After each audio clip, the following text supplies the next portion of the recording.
ఈరోజు మనం ఒత్తిడి గురించి మాట్లాడుకుందామండి. పొద్దున్నే పిల్లాడు స్కూల్‌కి వెళ్ళాలంటే ఎంత ఒత్తిడి ఫీల్ అవుతాడో. ఎందుకంటే నిన్నటి హోంవర్క్ చేయలేదు. అయ్యబాబోయ్! ఇప్పుడు వెళ్ళిపోయి మళ్ళీ సాయంత్రం వరకు కూర్చోవాలి కదా! అని చెప్పేసి అక్కడ ఒత్తిడి ఫీల్ అవుతాడు. అలాగే ఆ ఇంటి ఇల్లాలు గూడా ఈ వంట ఎప్పుడవుతుంది? అది ఎప్పుడవుతుంది?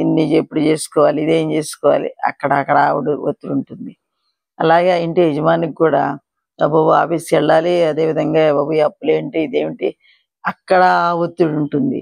అంటే ఒత్తిడి లేని మనిషి అనేవాడు ఉండడేమో అనేది హ్మ్. అది మాత్రం నిజమే అది. అయితే మనం ఎలా ఈ ఒత్తిడి జయించాలి అనే దాని మీద కూడా మనం దృష్టి పెట్టుకోవాలి. సరే అనుకుంటాం అబ్బా! పని ఎక్కువైపోయింది కాబట్టి, ఒత్తిడి ఉంది కాబట్టి, మనం చాలాగా ఏం పని చేయకుండా ఫుల్ రెస్ట్ తీసుకుందాం. అది ఇంకా పెద్ద ఒత్తిడి అవుతుందండి. ఎందుకంటే ఏవి తోచని ఒత్తిడి ఉంది చూసారా? అసలది భయంకరంగా ఉంటుంది. వాళ్ళు ఏ పని లేకపోవడం అనేది అసలైన ఒత్తిడికి పెద్ద కారణం అయిపోతుంది. ఎందుకంటే మన మనసుని కావచ్చు, మన బాడీని కావచ్చు ఎప్పటికప్పుడు బిజీగా ఉంచుకున్నట్లయితే మనకి ఎన్ని ఆలోచనలుండవు. చూడండి కొంతమంది ఏం చేస్తుంటారంటే, అయ్య బాబోయ్! ఏదో పైన విమానం పోతుంది మన మీద పడుతుందనుకుంటాడు. అదేవిధంగా అయ్యో! మనం బజార్‌కెళ్ళామంటే ఏ స్కూటర్ వచ్చి గుద్దుతుందేమో అనుకుంటాడు. అదేవిధంగా అక్కడెక్కడో పాకిస్తాన్‌కును మనకి ఏదో యుద్ధం జరుగుతుందట. మన మీద పడుతుందేమో ఏదన్నా వచ్చేసేసి మన ఇంటి మీద ఏస్తారేమో ఇలాగా భయంగా ఏంటంటే చాలామంది ఎప్పుడు కూడా ఒత్తిడితోటి ఫీల్ అవుతూ ఉంటారు. ఇప్పుడు ఏదైనా జరిగేది ఏదన్నా ఉంటే అందరితో పాటు మనకే జరుగుతుంది. దాని గురించి మనం పెద్దగా ఆలోచించుకోవాల్సిన అవసరం లేదు కదా! అయితే ఇక్కడ మనం ఒత్తిడి ఫీల్ కాకుండా అన్నిటికి కూడా మనం వదిలేద్దాం అని చెప్పేసి అనుకోవడం కూడా అది కూడా కరెక్ట్ కాదు. మనం చేసే పనులన్నిటిని గురించి కూడా బయటికి రాకుండా మనం ఎప్పటికప్పుడు కూడా ప్రణాళికాబద్ధంగా మన పనులు మనం చక్కగా చేసుకుంటూ ఉన్నాం అనుకోండి, అప్పుడు ఈ ఒత్తిడి అనేది ఎప్పుడు కూడా మనకు రాదు. ఎందుకంటే పనంతా అక్కడ పెట్టేసుకొని కూర్చున్నాం అనుకోండి, అర్జెంట్‌గా ఏదైనా సపోజ్ ఏదైనా ఆఫీస్ ఫైల్స్ ఏవన్నా ఉన్నాయనుకుందాం. దాన్ని ఎప్పుడు చాలా రోజులు అలా ఖాళీగా పెట్టేసేసి ఒకసారి ఒత్తిడి వచ్చేస్తుంది. అలా కాకుండా ప్రతిరోజు ఏంటంటే ఎవరి ప్రెషర్ లేకుండా మనకు మనం చేసుకుంటూ ఉన్నాం అనుకోండి, పర్ఫెక్ట్‌గా ఉంటుంది. అదే విధంగా ఒక విద్యార్థి ఉన్నాడనుకోండి, ఎప్పటికప్పుడు చదువుతూ తను ఏ రోజు పాఠాలు ఆ రోజు చదువుతూ ఉన్నాడు. అసలు అక్కడ ఒత్తిడి అనేది దానికి ఉండదు కదా! కాబట్టి ఏంటంటే మనం చేసే పనులు మనం చేసుకుంటూ ఉన్నప్పుడు అసలు ఏ విధంగా కూడా మనకి ఒత్తిడి అనేది ఉండదు. అదే విధంగా ఇప్పుడు మనకి అనారోగ్యాలు రావు. చాలా మంది అనుకుంటూ ఉంటారు. ఏవైనా పెద్ద పెద్ద జబ్బులు ఏమన్నా అది వేరే విషయాలు గానీ, ఈ క్యాన్సర్‌లు మనకు తెలియకుండా వచ్చేవి. సహజంగా వచ్చేవేంటంటే అనారోగ్యాలు రావు. అదే విధంగా చాలా మనకి ఒక ఆహ్లాదం అనేది కూడా మనకి వచ్చేస్తుంది. మనం ఎప్పటిదప్పుడు చేసుకుంటూ ఉన్నప్పుడు. ఇంకోటి మనం ఎలా ఈ ఒత్తిడిని మనం జయించాలి అనుకున్నప్పుడు అది రకరకాల మనుషులకి రకరకాల పద్ధతులున్నాయండి. అంటే ఇప్పుడు మనం ఈ ఈర్ష్య, అసూయలున్నాయనుకోండి, అక్కడ మనకు ఒత్తిడికి కారణమైపోతుంది. పక్కింటి వాళ్ళు పెద్ద కారు కొనుక్కున్నారండి, మనం ఎప్పుడు కొనుక్కుంటాం? అదే అయిపోతుంది. అదే ఆలోచనతో మనం ఉన్నామనుకోండి, అది పెద్ద ఒత్తిడయిపోతుంది. అలా కాకుండా మనకెందుకండి మన కారు మనకే ఉంది. ఆ కారులో మనం ఏదో హ్యాపీగా మనం కుటుంబంతో ఎళ్తున్నాం అనుకున్నప్పుడు అక్కడ ఆ ఒత్తిడి అనిపిచ్చదు. అదే విధంగా ఇప్పుడు మనకి ప్రకృతి సిద్ధంగా ఏ రూపాయి పెట్టకుండా మనకి చాలా ఆనందాలున్నాయండి. ఇప్పుడు ఎలాగంటారా?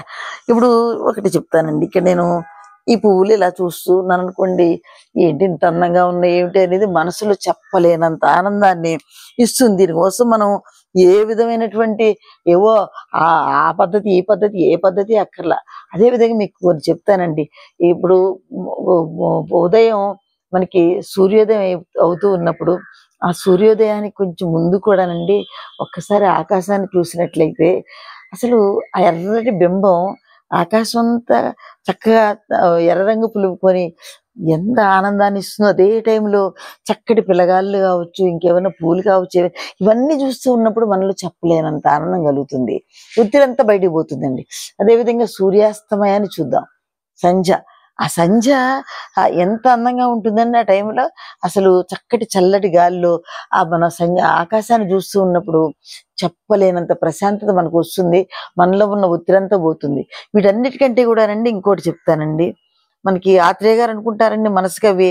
ఆయన చెప్తాడు, "నిన్ను నిన్నుగా ప్రేమించుటకు నీకోసమే కన్నీరు నింపుటకు తోడొకరున్నదే నిజం కదా!" మన కోసం ఉన్న ఎవరితోన్నా మంచి మిత్రుడితో మాట్లాడామనుకోండి, ఏం స్ట్రెస్ ఉంటుందండి, అంతా బయటికి పోతుందండి. అసలు ఒక ఆత్మీయంగా మనం ఎవరిని పలకరించారనుకోండి, మొత్తం పోతుందండి. అక్కడ ఆనందం అనేది ఏంటంటే ఇది బయటికి పోయి ఆ ఆనందం అనేది మొత్తం కూడా మన మనసంతా పులుకుంటుందండి. అందుకే ఎప్పుడు మనం మనసుని జయించాలండి. మనసుని జయిస్తే ఆటోమేటిక్గా మన శరీరాన్ని కూడా జయిస్తామండి. ఇవన్నీ కూడానండి పెద్ద ఖర్చుతో కూడుకున్నాయి. అసలు ఏ ఖర్చు లేకుండా కూడానే జయిస్తాం మనం. మనిషికి డబ్బు సంపాదిస్తే మనం చాలా హ్యాపీగా ఉంటామని చాలా మందిలో ఉంటుందండి. డబ్బు అవసరమే. మన అవసరానికి తగ్గట్టుగా, లేకపోతే ఫుడ్ ఎక్కడి నుంచి వస్తుందండి? కాబట్టి అవసరానికి తగ్గట్టుగా మనం సంపాదించుకోవచ్చు. కానీ మనసుని ఇబ్బంది పెట్టి ఈర్ష్య, అసూయలకి తావు ఇచ్చేసేసి ఒక విధంగా దాన్ని నలిపేసేసి అంత మనం ఏదో సాధించే అనుకుంటున్నాము చూడండి. అక్కడ మనకొచ్చేది ఆనందం కాదండి అక్కడ. ఏ విధమైన ఆనందం కూడా మనకి రాదండి. ఆ డబ్బుతోటి నువ్వు పెద్ద గొప్ప మేడ కట్టుకుంటావు. ఆ మేడలో నీ మనసుకి ఆనందాన్ని ఇచ్చేది ఏమీ లేకపోతే ఏం జరుగుతుంది? అలాగే నువ్వు పెద్ద కారులో కూర్చుంటావు. అందులో కూర్చొని నీకు ఆనందాన్ని ఇచ్చేది ఏం లేకపోతే ఏమైపోతుంది? అలాగే కుటుంబ సంబంధ బాంధవ్యాలను కూడా ఎప్పుడు కూడా బలపరుచుకోవాలి అంటే దానికి డబ్బులు అక్కర్లేదు కదమ్మా. మన దగ్గర చాలా డబ్బులు సంపాదిస్తే మన కుటుంబాలు అందరూ చాలా బాగుంటారు కదండి. నీ మంచి మాటతోటి, నీ మంచి మనసుతోటి అందరినీ గెలుచుకోవచ్చు కదా. మరి అలా గెలుచుకున్నప్పుడు ఆనందం అంతా మనదే కదా. ఎందుకంటున్నాను అంటే ఈ స్ట్రెస్ అనేది కూడా ఈ పెద్దవాళ్ళ నుంచి పిల్లలకి అందరికి పాకిపోతుందండి. ఇది కూడా పెద్ద జబ్బు లాంటిదండి. ఎందుకంటే పొద్దున్నుంచి పెద్దవాళ్ళు చాలా ఒత్తిడి ఫీల్ అయిపోతూ ఉన్నారనుకోండి, పిల్లలు కూడా అయ్య బాబోయ్ ఇలా కంగారు పడాలేమో, ఈ చిన్ని పని కోసం కూడా ఈ కంగారు పడాలేమో. ఈ కొంతమంది అసలు ఏముండదు, అయ్య బాబోయ్ ఏమంటే ఇప్పుడు కొంచెం నేను ఈ పొయ్యి మీద ఇది పెట్టాలి, అది స్ట్రెస్ వచ్చేస్తుంది. అయ్య బాబు ఉడుకుతుందో లేదో, అది అక్కడ స్ట్రెస్ వచ్చేస్తుంది. అసలు నేను తొందరగా ఆఫీసు పోగలుగుతాను లేదు, అది స్ట్రెస్ వచ్చేస్తుంది. ఈ ఆఫీసు పోని వాళ్ళు ఎవరు ఉన్నారనుకోండి, ఇంట్లో కూర్చున్న వాళ్ళకైతే వాళ్ళకి పని ఉండదు కదా. పని లేకుండా లేజీగా కూర్చొని ఎక్కడ బాడీ వాళ్ళ కంట్రోల్ లేకుండా ప్రతి ఒక్కటి వాళ్ళకి అన్ని ఒత్తుళ్ళేనండి బాబోయ్. నేను ఇది అసలు ఎలాగా ఇల్లంతా ఏంటంటే పని మనిషి వస్తుందో లేదో, ఇవాళ పని మనిషి రాకపోతే ఏం చేయాలి? పని మనిషి రాలేదనుకోండి, మనం ఒక ప్లాన్డ్గా అర్జెంటుగా ఉన్న పనులు ఏమైనా కొంచెం మనం చేసుకోవాలంటే చేసేసుకుని మిగిలిన ప్రశాంతంగా ఉండాలి. పని మనిషి రాలేదండి అని చెప్పేసి ఒత్తిడి ఫీల్ అయిపోయి అటు తిరిగి ఇటు తిరిగి ఇలానా ఇదైపోయి ఇవేనండి. ఇప్పుడు దాకా మనం అనుకున్న దానిలో ఏదైనా ఒక్కటన్నా కూడా పెద్ద కారణం అంటూ ఏదీ లేదండి. ఎందుకంటే ఎంత పెద్ద కారణానికి కూడా నువ్వు ప్రశాంతంగా ఆలోచిస్తే నీకు ఖచ్చితంగా దాని సొల్యూషన్ దొరుకుతుంది. నువ్వు కంగారు పడుతూ ఉంటే ఆఖరికి నువ్వు చిన్నగా ఒక గిన్నెను పట్టుకోవాలన్నా కూడా కంగారు పడిపోతుంటే గిన్నె కింద పడిపోతుంది తప్పితే నీ చేతిలో నిలబడదు. కాబట్టి ఇప్పుడు కూడా ఏంటంటే మనస్సుని మన కంట్రోల్లో ఉంచుకొని జయించడం మీద దృష్టి పెట్టినట్లయితే ప్రతి ఒక్కటి సాధ్యం అవుతుంది. నీ చదువు బాగా వచ్చేస్తుంది, నువ్వు ఉద్యోగంలో చాలా సక్సెస్ అయిపోతావు, నువ్వు లైఫ్లో కూడా చాలా సక్సెస్ అయిపోతావు. ఎక్కడ కూడా నీకు సమాజంలో కూడా నువ్వు శభాష్ అనిపించుకుంటావు.